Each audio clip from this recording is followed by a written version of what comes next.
presented by जोरदार music. चीखें निकल रही थी जोरों से, साली के मुंह में कपड़ा ठूस दिया। अरे चीखें निकल रही थी जोरों से, साली के मुंह में कपड़ा ठूस दिया। वो 2.5 घंटे मरवाने के बाद कहती है, आज तुमने मुझे खुश कर दिया।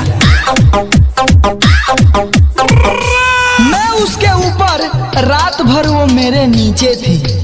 अरे मैं उसके ऊपर रात भर, वो मेरे नीचे थी। मैंने उसकी खूब मारी, वो मेरे हथौड़े के पीछे थी। दोस्तों, दो बोल के प्यार के, बड़ा पेंटी उतार के। अरे दो बोल के प्यार के, बड़ा पेंटी उतार के। मैंने खूब चाटी उसकी माखन मलाई मार के। दोस्तों, क्या खूब फरमाया है गांडू चारे ने। सपने को सपने में ही ठोका तो स्वप्न दोष हो गया। अरे दोस्तों, सपना की भी बच गई और संतोष भी हो गया। रात में खुले आसमान के नीचे, बिन कपड़ों के उसका गोरा बदन चमक रहा था। मुझे पहाड़ पे चढ़ने की जल्दी थी, इसलिए मैं गुफा में उसके धीरे धीरे कदम रख रहा था। जैसे भरे हुए गिलास हो आम के जूस के। अरे जैसे भरे हुए गिलास हो आम के जूस के, मजे आ गए मुझे होठ उसके चूस के।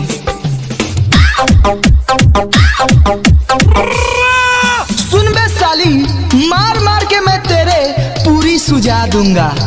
तुझे तेरे पति से भी तुझे दुगना मजा दूंगा। खुश रहती है वो जब मेरे हथौड़े के पास रहती है। अरे खुश रहती है वो जब मेरे हथौड़े के पास रहती है। मरवाने से पहले कहती है, समान मेरी उदास रहती है। उसकी जन्नत की पानी भी बड़ा मीठा था। अरे उसकी जन्नत की पानी भी बड़ा मीठा था। मुझे प्यास जब जब लगती थी, मैं वही पीता था। कपड़े तो उतार दिए वो, मगर फिर भी वही कतरा रही थी। अरे कपड़े तो उतार दिए, मगर फिर भी वही कतरा रही थी। उसे अपने देवर से मरवाने में शर्म आ रही थी।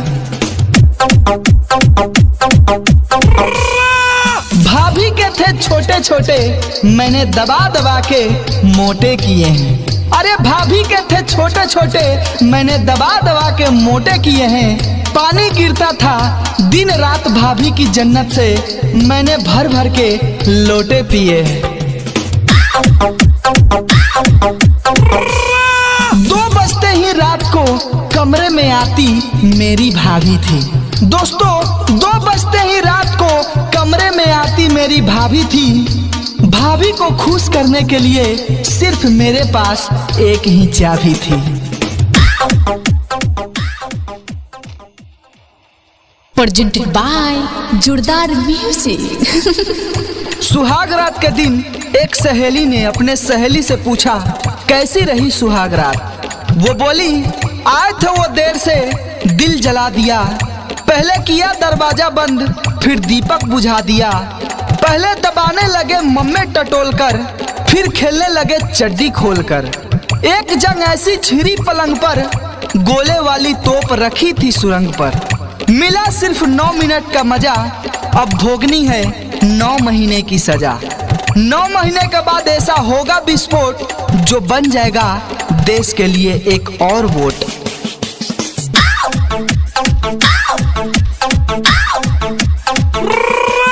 दोस्तों, गौर फरमाना, 2 नैनों से 2 नैना लड़े, नैनों के बीच लगा कजरा। उस रात की बात बता सजनी, जब 2 टांगों के बीच हुआ झगड़ा।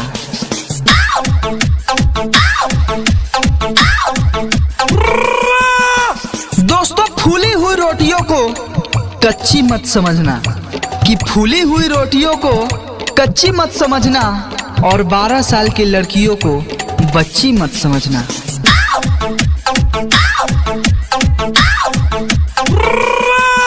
दोस्तों, कल ठोके सो आज ठोक, आज ठोके सो अब, कि बीबी को तो ठोकते रहोगे, साला पड़ोसन ठोकोगे कब।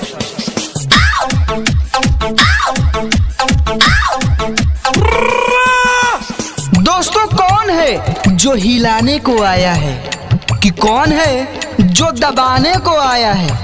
जो झुक गया सामान मेरा, उसके सामने इश्क का नया रंग आया है।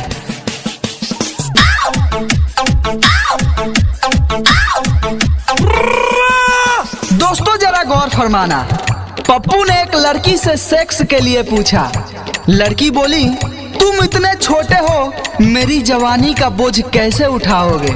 इतने में पप्पू बोलता है, जान मानता हूँ कि चूहा बोरी नहीं उठा सकता, मगर फाड़ तो सकता है।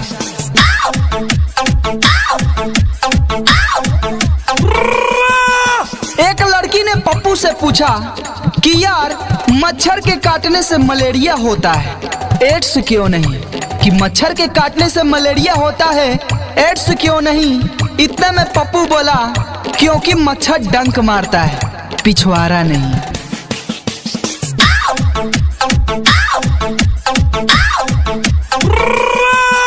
ऐसी लड़की ठोकिए कि सामान का आपा खोए, कि ऐसी लड़की को ठोकिए कि सामान का आपा खोए, और जो दूसरों से ना ठोकवाए वही बीबी होए।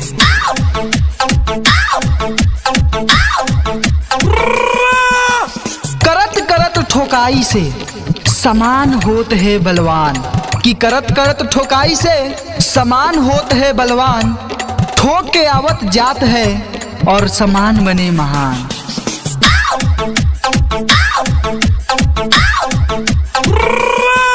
ठोकते ठोकते सुबह हो गई और सामान पे पड़ गए छाले, कि ठोकते ठोकते सुबह हो गई और सामान पे पड़ गए छाले। उसका सामान फट के गुफा हो गया, वाह रे ठोकने वाले।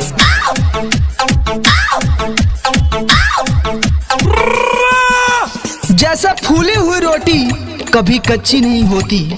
दोस्तों, जैसा फूली हुई रोटी कभी कच्ची नहीं होती, वैसे ही मुंह में लेने से कभी बच्ची नहीं होती।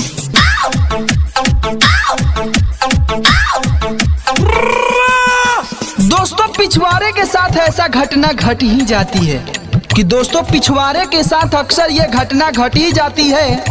घटना कोसों दूर रहती है और पिछवाड़ा पहले ही फट जाती है।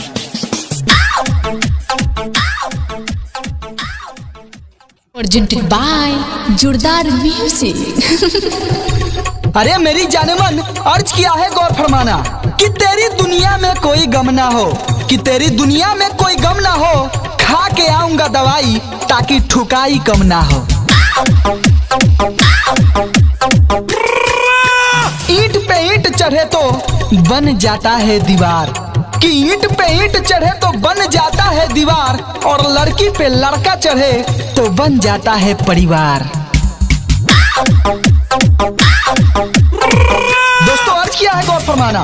मेरी गर्लफ्रेंड ने बोला, जितना ठोकना है ठोक लो, कुछ नहीं बोलूंगी, कि जितना ठोकना है ठोक लो, कुछ नहीं बोलूंगी।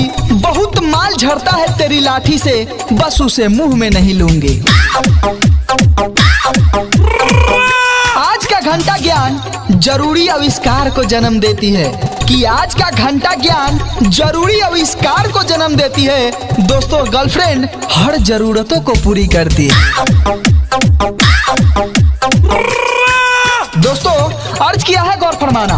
रगड़ रगड़ के ठोको, समान कर दो सबके लाल, कि रगड़ रगड़ के सबको ठोको, समान कर दो सबके लाल। उसकी आगे भी मार, पीछे भी मार, साली को खोल के